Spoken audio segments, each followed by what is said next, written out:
భారత రాజకీయాల్లో అమిత్ షా పేరు ఒక వ్యూహకర్తగా, అసాధారణమైన సంస్థాగత నైపుణ్యం కలిగిన నాయకుడిగా మారుమోగుతుంది.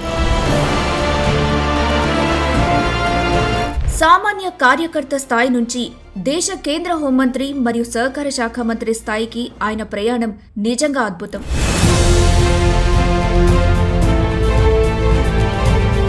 ఈరోజు అక్టోబర్ 22 ఆయన పుట్టినరోజు సందర్భంగా ఈ కీలక నేత రాజకీయ పరిపాలన ప్రస్థానంలోని ప్రధాన ఘట్టాలను పరిశీలిద్దాం.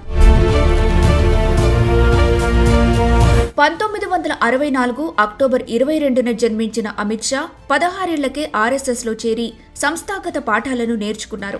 1987లో బీజేపీ యువ మోర్చాలో చేరిన తర్వాత అప్పటి బీజేపీ నాయకుడు, నేటి ప్రధాని నరేంద్ర మోదీ గారి మార్గదర్శనంలో ఆయన ఎదుగుదల మొదలైంది. వీరిద్దరూ కలిసి గుజరాత్లో బీజేపీని తిరుగులేని శక్తిగా మార్చడంలో కీలక పాత్ర పోషించారు. రాజకీయాల్లోకి రాకముందే అమిత్ షా తన నిర్వహణ సామర్థ్యాన్ని నిరూపించుకున్నారు. 31 ఏళ్లకే నష్టాల్లో ఉన్న గుజరాత్ స్టేట్ ఫైనాన్షియల్ కార్పొరేషన్ను లాభాల బాట పట్టించడం, అహ్మదాబాద్ జిల్లా సహకార బ్యాంక్ భారీ నష్టాన్ని ఏడాదిలోనే లాభంగా మార్చడం ఆయన పరిపాలనా దక్షతకు నిదర్శనం. 2002లో గుజరాత్ మంత్రివర్గంలో ఏకకాలంలో 12 కీలక శాఖలను సమర్థవంతంగా నిర్వహించారు.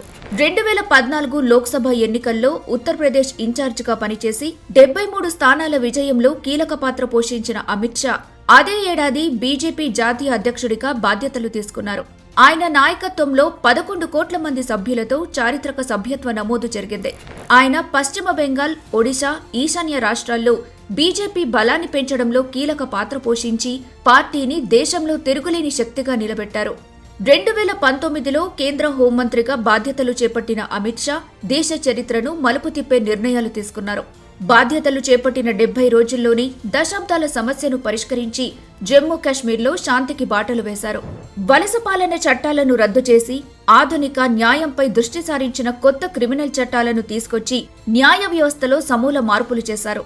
ఎన్ఐఏ, యూఐపీఏ చట్టాలను కఠినతరం చేసి ఉగ్రవాదానికి నిధులు, మద్దతు ఇచ్చే వ్యవస్థలను పూర్తిగా ఛేదించారు. మాదక ద్రవ్యాల నిర్మూలన, విపత్తు నిర్వహణలో జీరో క్యాజువాలిటీ విధానాలను అమలు చేశారు.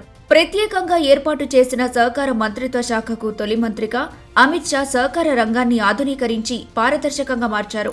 వేలాది పీఏసీఎస్లను కామన్ సర్వీస్ సెంటర్లుగా, జన్ ఔషధి కేంద్రాలుగా మార్చడంలో కీలక పాత్ర పోషించారు.